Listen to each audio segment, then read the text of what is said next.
Attention mga SSS pensioners, second tranche 1,000 pesos pension increase. Ang latest update ngayong buwan ng Marso. Ito ba'y ibibigay na? Meron na ba itong pondo sa buwan na ito? Mamaya-maya tatalakayin natin. Hello mga ka-vlogs! Welcome dito sa aking YouTube channel. Magandang araw po sa lahat ng mga manonood. Saan po kayong dakal sa mundo? Kumusta mga ka-vlogs? Well, dahil Marso na po tayo ngayon, today is March 2, unang Lunes para sa buwan na ito ng Marso. At syempre, kukumustahin natin ang lagay o status ng SSS second tranche 1,000 pesos pension increase, kung may papatupad na ba at may pondo na ba ito sa buwan na ito ng Marso. Well, kung babalikan po natin ang history, no? Ang kasaysayan po dito sa second tranche, para ito sa ating mga baguhang pensyonado at wala pang background o alam hinggil sa pinag-uusapan natin na second tranche mga ka-vlogs. Noon po kasing 2017, nagpatupad ang SSS ng dagdag pensyon. Ito po yung nagkakahalaga ng 2,000 piso. Ayon na din po no, sa utos ni dating Pangulong Rodrigo Roa Duterte. Ang 2,000 piso na pension increase na yan ay hinati po sa 2 tranche, no? Kasi hindi kakayanin kapag isang bagsakan lang ang pagbibigay ng 2,000 piso, no? Kaya noong 2017 nga pinatupad ang unang tranche na kalahati, 1,000 piso. At ito nga po yung second tranche na hanggang ngayon ay hindi pa naibigay. Kumbaga balance ito sa unang tranche noong 2017 mga ka-vlogs. Okay? So baka nagtaka yung mga baguhan nating mga pensyonado na bakit ang tagal. Umabot sa 9 na taon bago po o hindi pa naibigay ang pangalawang tranche hanggang sa kasalukuyan. Well, dahil nga po ayon sa SSS nung pinatupad ang unang tranche noong 2017, nabawasan po ang buhay ng SSS o lifespan. Naging hanggang 2032 na lang. Kaya po ang SSS naghanap po ng alternatibong paraan para po madagdagan ang lifespan o buhay ni SSS. Kaya noong 2019, nagpatupad po ng dagdag contribution. No? Noong 2019, pinatupad ang unang tranche ng contribution increase. At ang second tranche at last tranche, pinatupad po noong January 1, 2025 na contribution increase. At dahil nga po sa contribution increase na yon, ayon sa SSS, from 2032, naging 2053 na po ang buhay o lifespan ni SSS. So ganun po ang epekto sa pagpatupad ng 1,000 piso na pension increase dito sa unang tranche mga ka-vlogs noong 2017. At ayon po sa SSS, para maipatupad itong second tranche 1,000 piso na pension increase, nangangailangan po ng pondo na nasa 42 to 45 billion pesos. Yun po yung kailangan daw mga ka-vlogs, no? Ayon kay ex-SSS President na si Mr. Rolando Ledesma Makasait.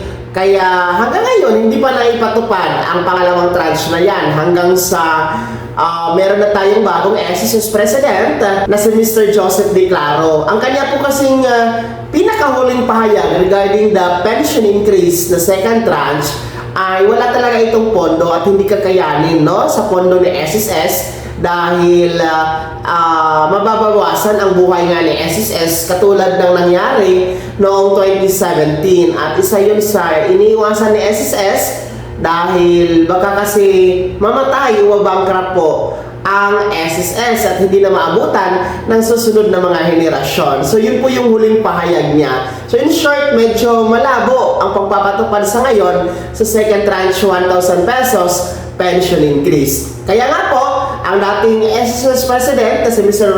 Rolando Ledesma Makasait ay nag-file po ng House Bill 1506 dyan sa Kamara na naglalayong magbibigay mandato sa SSS na magpatupad ng 1,000 piso na pension increase. So ang House Bill na yan ay siyang pag-asa, isa sa pag-asa natin mga pensyonado ng SSS na mangyari pa ang tinatawag natin na second tranche, 1,000 piso na pension increase. So sana uusad po yan sa Kamara, sana po magiging aprobado yan sa Kamara at magiging aprobado din po sa Senado at nang maobliga talaga ang SSS na magpatupad ng 1,000 piso na pension increase. Sa kabilang dako, ang SSS ay nagkaroon ng mataas na net income last 2025 na nagkakahalaga ng 142 billion pesos mahigit na net sales income. Kaya mataas din po ang pananalapi ni SSS as of 2025. At ang reserve fund umabot sa 1 trilyon na piso, kung saan una sa kasaysayan ni SSS na malaki ang reserve fund.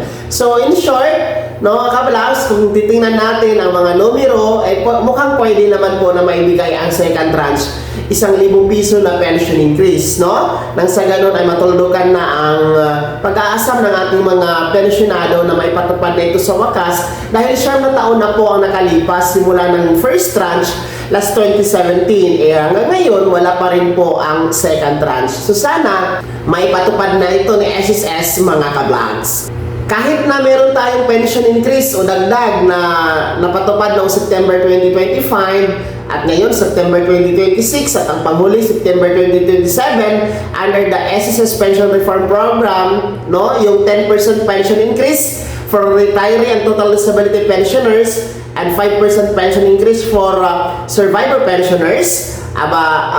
Iba pa po yun sa second tranche. Yun po ay under the pension reform program. By percentage kasi yun, mga kablags. 3 taon yan na magkasunod-sunod during September, no, hanggang 2027 ang dagdag pensyon na yan na by percentage. So iba pa po yun dito sa pinag-uusapan natin na second tranche. Mas nauna pa po ito, ha? Itong second tranche, mas nauna pa ito kaysa pension increase na pinatupad under the pension reform program. Kaya nararapat na talaga na ibigay na ang second tranche, no? Kaya ang latest update ngayong March 2026, wala pang pondo at hindi pa nagbibigay po ng abiso ang SSS kung ano nga ba ang status dito, no? Kung may pondo o wala pa, no?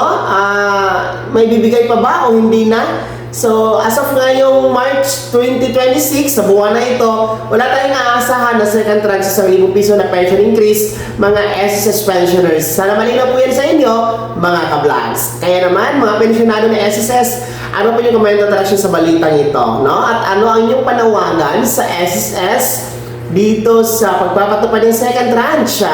Ibahagi niyo po sa comment section na nasa baba, pagkilakip ng buong pangalan at kung taga saan kayo. Kung bago ka pa lang sa aking channel o di ka pa nakasubscribe, i-click niyo muna ang subscribe button na nasa baba. Huwag kalimutan na pindutin ang notification bell, ilagay sa all para una ka sa mga balitang i-upload ko. Maraming salamat. God bless. Mag-ingat, mga kablags.